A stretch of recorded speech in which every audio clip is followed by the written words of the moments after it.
Olá, eu me chamo Isaac Torquato.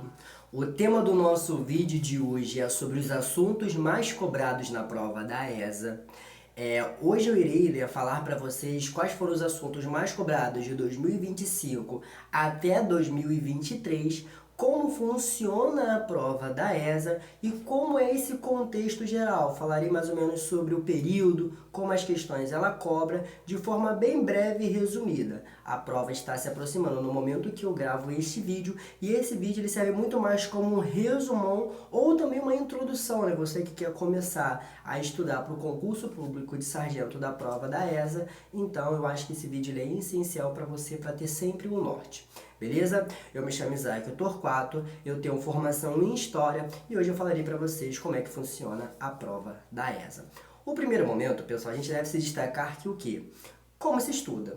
Vocês, enquanto candidato, vocês têm que entender que nós começamos a estudar a partir das provas anteriores. Vocês olham as provas anteriores, refazem as provas anteriores, colocam os assuntos que mais caem e começam a estudar esses assuntos tópico por tópico, né? Isso de modo geral. Depois eu gravarei um vídeo falando sobre estratégia de prova e como é que a gente pode ter mais acerto dentro das questões de história. Esse é o primeiro ponto. A partir disso, nós temos que entender também que o quê? Que a prova da ESA, ela só cobra a parte de história do Brasil. Só que, óbvio, né? O Brasil, ele não é uma ilha separada do resto do mundo. Então, em certa medida, entender a história geral ajuda muito a entender também a história do Brasil.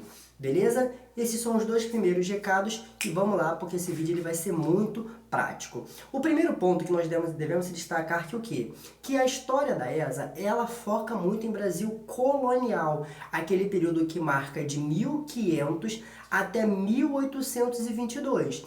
Aquele período que nós temos maior temporalidade histórica, acontece vários eventos ali dentro, não dá para marcar como algo homogêneo, como algo único. E depois nós entramos no período imperial, que vai de 1822 a 1889, e depois o republicano. Dentro dessas três temporalidades históricas, o período colonial ele é mais cobrado, e claro, por uma questão muito lógica, é o período que nós temos maior tempo na história. E a ESA, ela tem uma particularidade, né, de sempre dedicar uma ou duas questões no máximo, ele sempre no início da sua prova de história, sobre o Brasil pré-colonial. E como ela cobra o Brasil pré-colonial e o que foi o Brasil pré-colonial? O Brasil pré-colonial é aquele período que marca ali a partir de 1500 até 1530, o momento que nós não temos uma administração portuguesa. Mas por que não ter uma administração portuguesa firmemente, um processo de colonização? Muito simples, porque não foi encontrado ouro por Portugal. Ali era o contexto do mercantilismo, aquele período, né, da expansão marítima. E naquele contexto, né, do mercantilismo através do metalismo, um país que tinha, né, a sua unidade de riqueza ela era valorizada pelo ouro. Então, quanto mais ouro um país tinha, mais rico esse país é. E quando Portugal chega no Brasil, né, invade o Brasil, né, eles não encontram ouro de cara, eles só vão encontrar ouro lá no século XVII. E a partir desse momento, então, eles não têm um interesse logo de cara pelo Brasil, diferente da América Espanhola. Na América Espanhola foi encontrado, né, ali, né, logo de cara o ouro. Então, esse é o primeiro ponto. Mas, de todo modo, se estabeleceu aqui um sistema de escambo. O que é um sistema de escambo? Em 2025, perguntou uma questão muito simples, perguntando o que é o escambo. Veio com um textinho e na pergunta, o que é o sistema de troca? Qual o nome de sistema de troca do Brasil colonial no período pré-colonial? E aí você marcava logo de cara, escambo é essa troca. Essa troca é entre o que, pessoal? Essa troca do pau-brasil com algumas quinquilharias. Lembrando que naquele contexto a gente não pode falar que essas quinquilharias, essas trocas, ela de forma desigual do ponto de vista, né, do povo originário, né, até porque era uma novidade para eles. Então se estabelecer esses sistemas de troca. Além disso, nós podemos encontrar também no Brasil colonial também, né, o que nós conhecemos ali como as feitorias, que eram esses postos de troca. Além disso também, pessoal, dá para nós encontrarmos no Brasil colonial um sistema bem rudimentar. E por que se trocava por pau-brasil? Porque lá na Europa era uma mercadoria de muita valorização, especialmente por conta da tinta e para construção de móveis. É o momento da indústria náutica que se faz naquele momento. A madeira. Nós temos a primeira capitania, que era a capitania, né, de Fernando de Noronha. Ainda não tem um sistema de capitania, não tem um sistema colonial, não tem um governador geral. Esse primeiro momento não tem a escravidão africana. Esse período ele é muito cobrado durante esse período, beleza? A partir de algum processo de invasões, claro, invasões do ponto de vista português, né?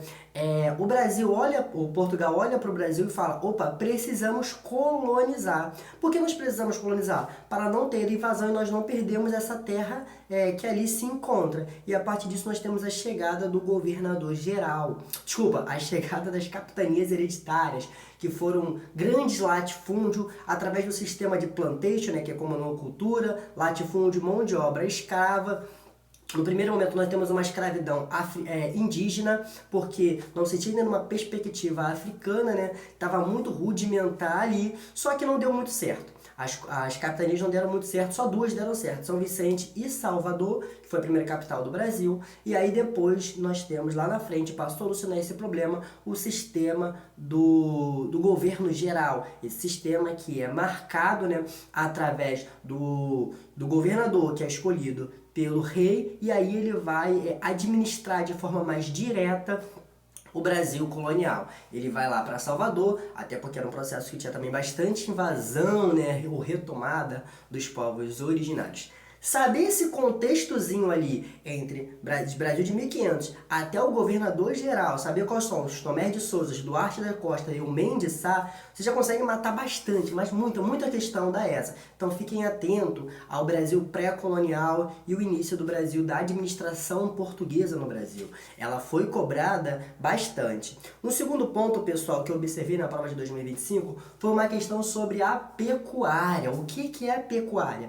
A pecuária, ela está dentro do que nós conhecemos como o sistema econômico do Brasil. Ela funciona muito mais como um ciclo auxiliar o ciclo econômico, e aí, mas ela funciona. Lembrando que auxiliar não significa que ela não seja utilizada. Nós temos alguns grandes ciclos econômicos. Temos o primeiro, que é o escambo, né, ali a troca. O segundo, que é a cana-de-açúcar, implementada a partir de 1549, com a chegada dos africanos. Lembrando que Portugal já utilizava esse sistema lá na África, ali em Cabo Verde, Açores. Então ele chega para cá, ele amplia esse sistema. E a pecuária, né? Como é que funcionava? Mas dando continuidade, desculpa, ó. Pau-brasil, cana-de-açúcar, mineração e café. E a pecuária, a borracha, o algodão, elas eram auxiliadoras. A pecuária, ela funcionava dentro do interior do Brasil, não no litoral. Por que não no litoral? Inclusive era até proibido. No litoral era o sistema de cana-de-açúcar. Lembrando que açúcar era uma coisa muito valiosa para o período da época. Então a pecuária, ela era utilizada para abastecer o mercado interno, certo? E ela foi fundamental para que nós pudéssemos o quê, né? Ter conhecimento do interior do Brasil. Até porque na história do Brasil nós entendemos que o Brasil ele começa de um ponto de vista muito literário, especialmente por conta do Tratado de Tordesilhas e aquele tratado que vai ser entre Portugal e Espanha, mas também em questão de não conhecer o interior do Brasil. E aí foi através da pecuária, a expansão da pecuária através de um trabalho livre, tinha às vezes algum trabalho escravizado, né, com pasto socializado, e aí nesse sentido, claro, lembrando que o trabalho livre era extremamente escasso na época, né, e a pecuária ela se fundamentalizou. E ela foi tema da ESA e também em 2025. Então tem que ficar atento a esses tópicos. Outro ponto de vista é a escravidão.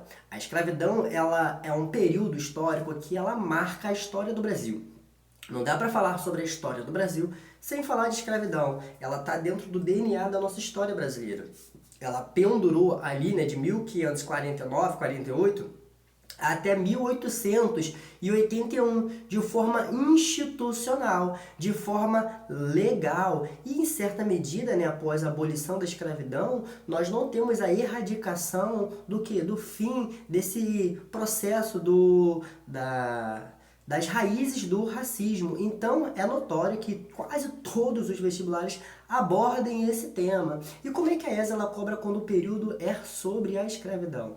A ESA ela perguntou, né, como é que funcionava dentro do processo do ciclo da cana-de-açúcar, o processo da escravidão. Lembrando que toda questão de história, ela tem a ver com o processo de seres humanos. História não é que nem nas exatas, 2 mais 2 nem sempre é 4 na história. Então, em certa medida, a gente tem que sempre fugir. Era uma questão que perguntava qual era a questão incorreta sobre o processo de escravidão dentro do ciclo da cana-de-açúcar. E a resposta ela falava sobre que o negro ele era natural. Estava perguntando por que você escolheu a escravidão africana e não indígena. E aí na resposta, né, que estava querendo a questão incorreta, dizer que o negro é natural para processo escravocrata. Só que não, ninguém é natural à escravidão, pessoal.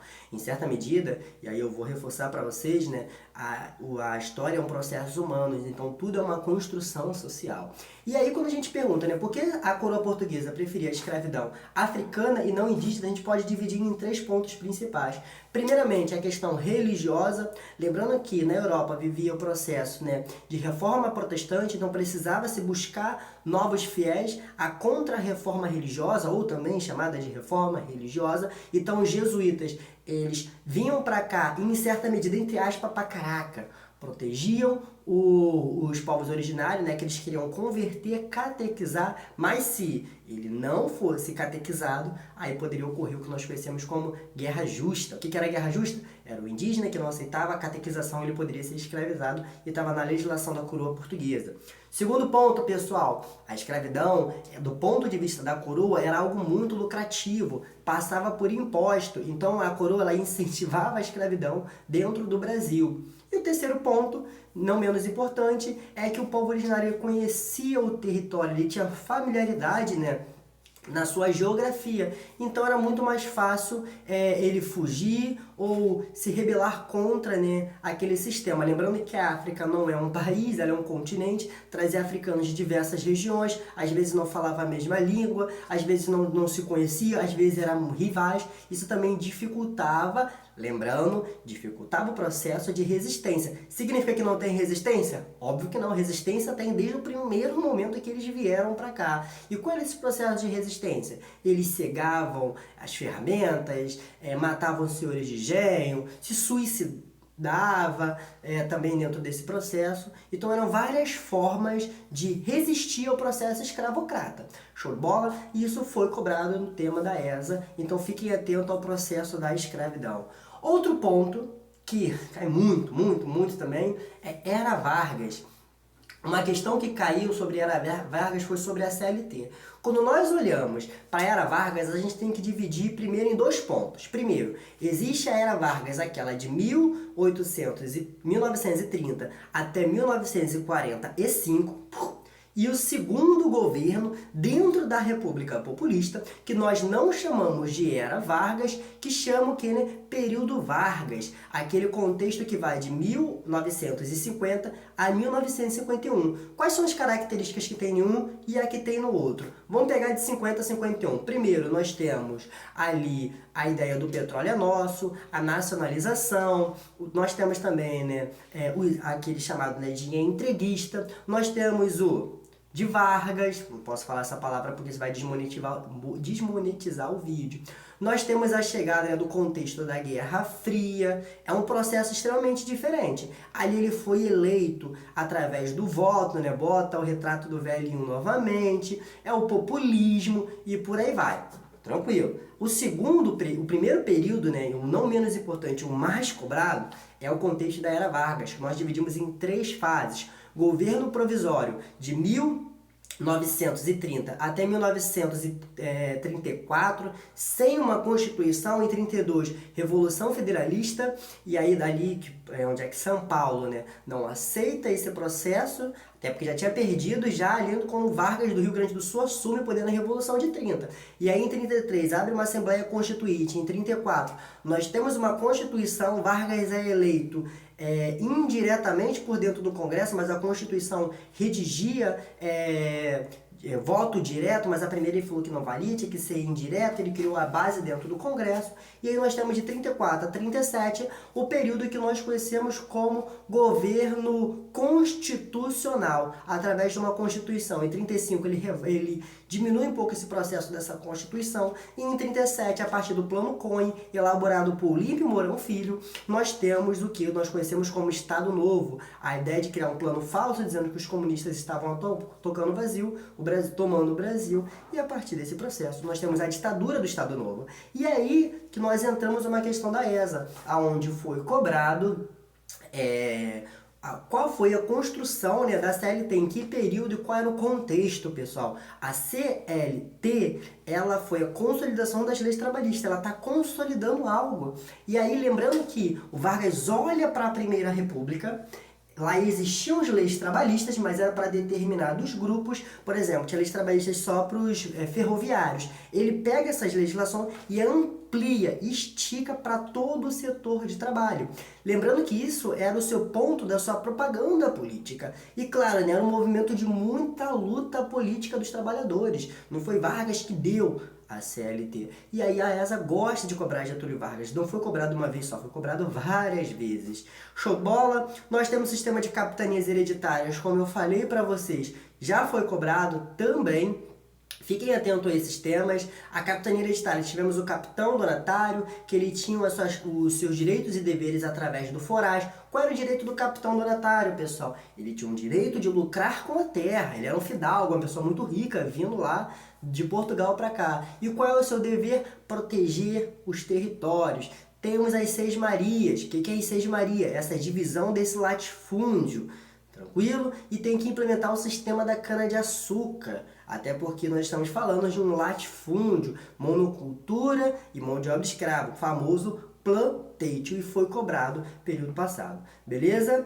Essa foi os 5 tópicos mais cobrados em 2025. 2024. Qual foi o primeiro tópico cobrado? Guerra dos Mascates. A Guerra dos Mascates configura o que nós conhecemos ali como as revoltas nativistas. O que são as revoltas nativistas e as revoltas separatistas? Revoltas nativistas está dentro do Brasil colonial. Listamos algumas revoltas nativistas.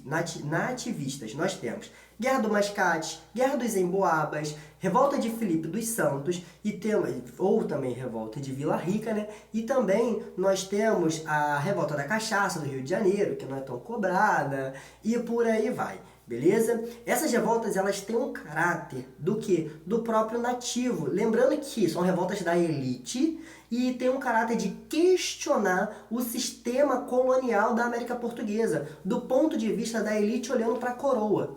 Significa que eles querem se separar do Brasil? Em certa medida, de Portugal? Em certa medida, não. Eles estão questionando. São revoltas rápidas, são revoltas intensas e, claro, né, são revoltas bastante do ponto de vista da ESA, cobrada, porque questiona o sistema colonial. O que foi a Guerra do Mascate? A Guerra do Mascate foi aquela entre Recife e Olinda, e aí, né, nós temos os mascates, que significa trabalhadores, né, e aí nós temos os comerciantes de Recife, Olinda era a capital, e nesse momento, né, uma briga entre os dois, Portugal fica do lado dos portugueses e não dos senhores de escravos, e aí o que acontece? Troca-se o ponto econômico, e aí, né, a partir desse momento nós temos a troca da capital de Olinda vindo para Recife. Fiquem atentos a esses assuntos. Guerra do Mascate, a Guerra dos Emboabas, a Guerra dos Forasteiros, né, dos paulistas contra os portugueses, sobre o monopólio do ouro. Nós temos a revolta de Filipe dos Santos, que foi ali em Vila Rica,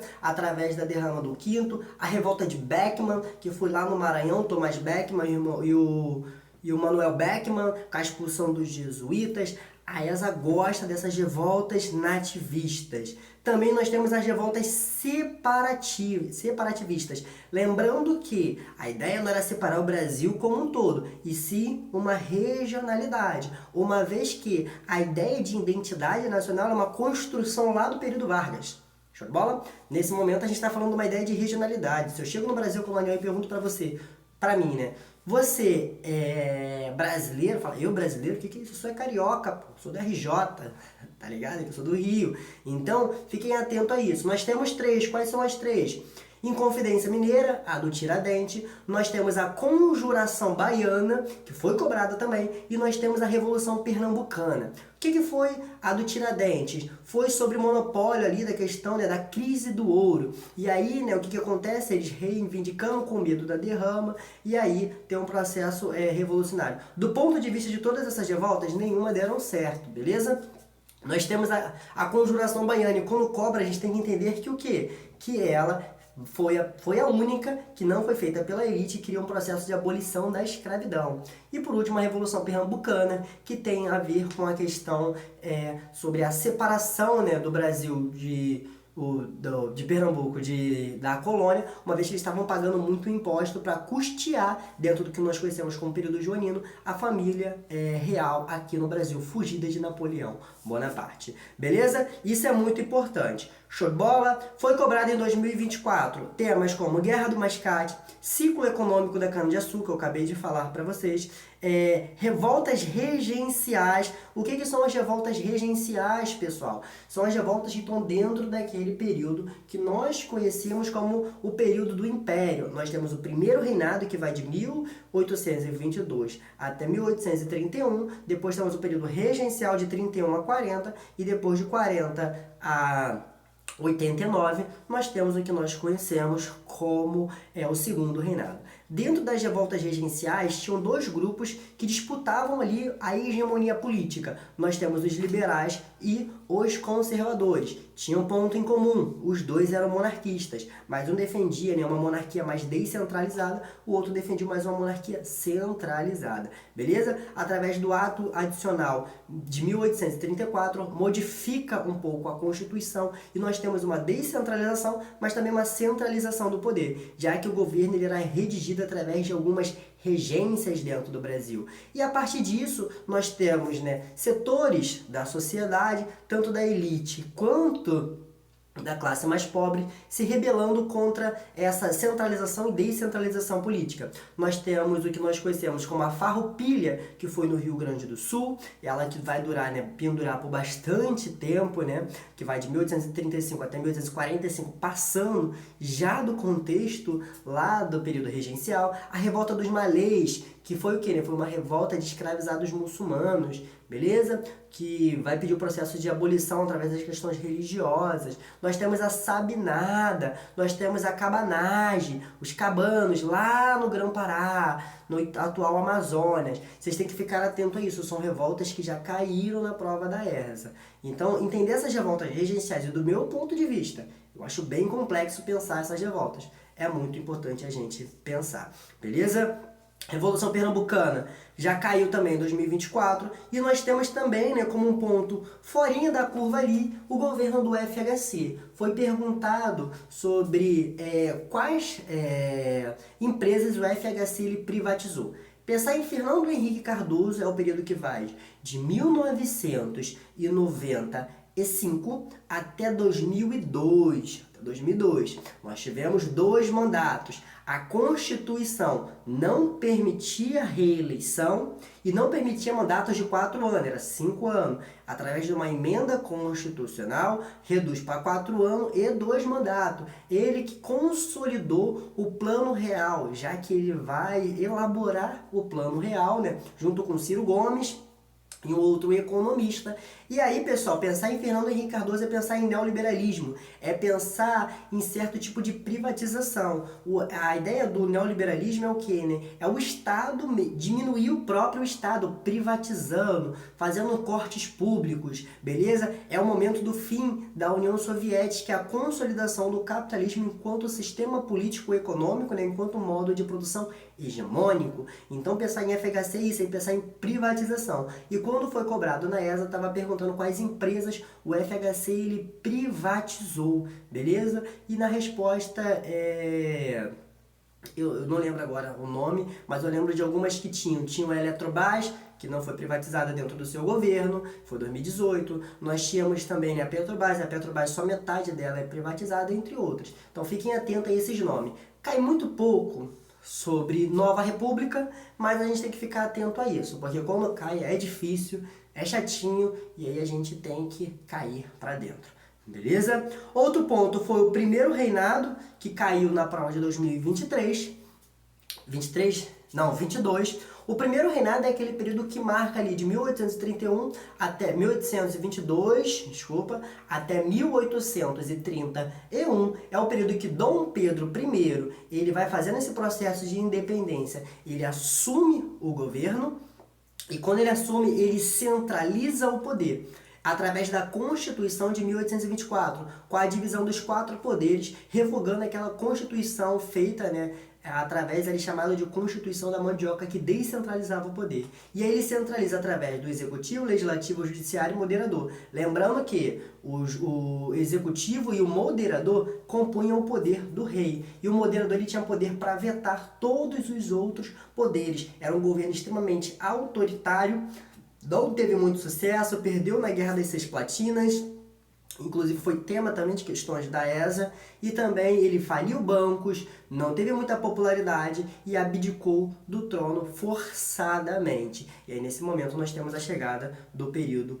regencial. Caiu sobre também, né, mais uma revolta regencial, outra revolta, né, que foi a Conjuração Baiana, que é a revolta separatistas, e por último tema, nós temos a França Antártica, aquele período que marca o Brasil colonial, como eu falei para vocês, é campeão Brasil colonial. O processo da França Antártica, a consequência é a formulação do Rio de Janeiro enquanto município, enquanto cidade, beleza? Tudo bem que esse nome não tinha ainda naquele período, aquele momento que nós temos a expulsão dos franceses aqui no Rio de Janeiro, né? E na questão perguntava sobre quais foram os povos originários que unificaram com os portugueses e o que foi os que unificaram com os franceses. Lembrando que dentro dos povos originários, eles não são uma única coisa, são vários e vários, eles brigam também entre si. E se aproveitava muito, né, a coroa portuguesa contra outras coroas dessa rivalidade para entrar entre guerras.